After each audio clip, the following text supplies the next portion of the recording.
भारत की लोक कथा साधु बाबा के मित्र।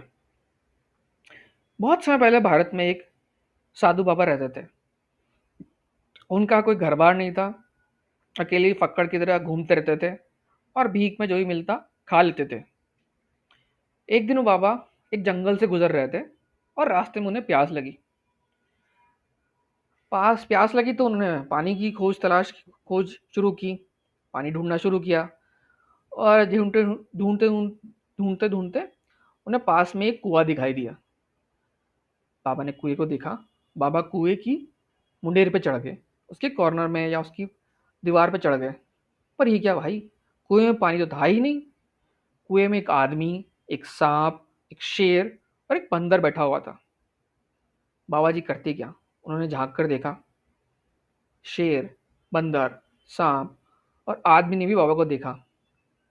उन सब ने मिलकर बाबा से रिक्वेस्ट की या प्रार्थना की, बाबा हमें कुएं से बाहर निकाल दो, हम तुम्हारा एहसान कभी नहीं भूलेंगे।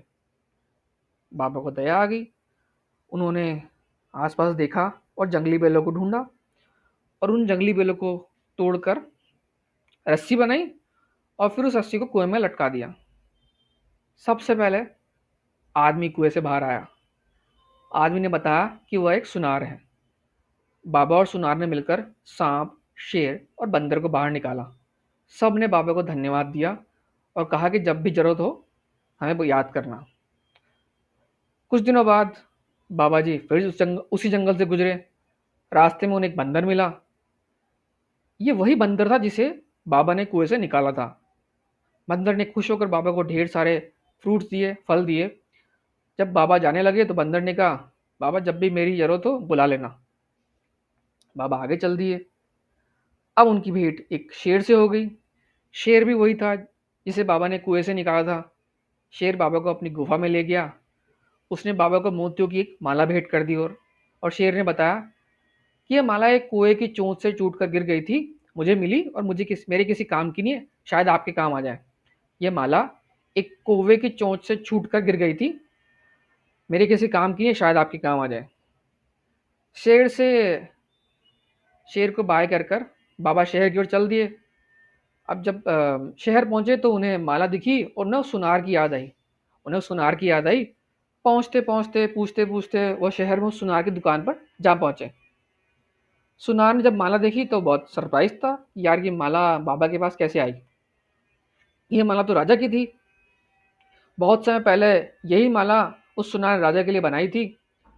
और सुनार ने चुपके से राजा को खबर करवा दी कि साहब, राजा साहब आपकी जो माला मिल गई है, एक चोर जो है मेरे दरबार में, मेरे दुकान पे आया है, आप उसको पकड़ लेना। तो राजा ने अपने सैनिक भेजे और पकड़कर बाबा को जेल में डाल दिया। बाबा ने बहुत समझाया पर किसी ने उनकी बात नहीं सुनी। राजा ने तो बिल्कुल मजाक में कहा, अरे भैया, ऐसा कभी सुना है कि कोई शेर किसी आदमी को माला दे सकता हो? ये तो बड़ी मजाक वाली बात होगी। तो बाबा की बात किसी ने नहीं मानी और बाबा को सजा होगी। जेल में बैठे बैठे बाबा को सांप की याद आई। उन्होंने ताली बजाकर सांप को बुलाया और सांप तुरंत आ गया। बाबा ने सांप को अपनी परेशानी बताई। सांप ने बाबा से कहा, एक काम करो बाबा, तुम ये पत्थर रख लो, मैं आज रात को ही महल में जाऊंगा और रानी के पेड़ में काट लूंगा। रानी के पैर में काट लूंगा, वह बेहोश हो जाएगी। कोई भी उसे उन्हें ठीक नहीं कर पाएगा। तब तुम ये पत्थर रानी के पैर को टच कर देना और रानी ठीक हो जाएगी और राजा तुम्हें खुश होकर छोड़ देगा। सुबह होते ही पूरे महल में खलबली मच गई। रानी के पेड़ में किसी सांप ने काट लिया था। रानी के पेड़ में किसी सांप ने काट लिया था। सब हैरान परेशान होकर घूम रहे थे। वैद्य, हकीम, डॉक्टर, हर तरह के लोग आए, लेकिन कोई भी रानी को ठीक नहीं कर सका। कुछ समय के बाद बाबा ने राजा को खबर भिजवाई, महाराज मैं जहर उतार सकता हूँ, मुझे रानी को देखने दीजिए। तुरंत बाबा को महल में ले जाया गया। बाबा ने पत्थर निकाला और रानी को पत्थर से टच कर दिया, रानी के पाँव को पत्थर से टच कर दिया और देखते देखते रानी ठीक हो गई। रानी के पैर में जमा जहर बाहर निकल आया। राजा बहुत खुश हुआ। उसने बाबा से पूछा, बाबा ये पत्थर आया कहाँ से, तुमने इस पत्थर से रानी को ठीक कैसे कर दिया? बाबा ने बताया, महाराज ये पत्थर मुझे सांप ने दिया था। सांप और शेर मेरे मित्र है। शेर ने ही आपकी माला मुझे दी थी। यह माला कोई कौवा लेकर जा रहा था, उसकी चोंच से छूटकर जमीन पर आ गिरी थी। शेर की किसी काम की नहीं थी, उसने मुझे गिफ्ट कर दी। राजा को अब बाबा की बात का विश्वास हो गया। उन्होंने बड़े सम्मान के साथ बाबा को रिहा कर दिया, जेल से छोड़ दिया, और साथ में काफ़ी सारी सोने की सोने के सिक्के भी उन्हें दे दिए। सोने के सिक्के भी। उम्मीद है आपको ये कहानी पसंद आई होगी, और आपने इस कहानी से क्या कुछ सीखा है मुझे कमेंट बॉक्स में बताइए।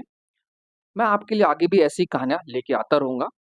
अगर आपको लगता है कि इस कहानी से या इसमें दिए गए ऑब्जेक्टिव से आपके किसी दोस्त को फ़ायदा हो सकता है या किसी और को कुछ बेनिफिट मिल सकता है, तो दिए गए लिंक को बाकी लोगों में शेयर कीजिए, और बाकी लोगों को भी इससे बेनिफिट दिलाइए। अगली कहानी तक के लिए have a good day, good bye.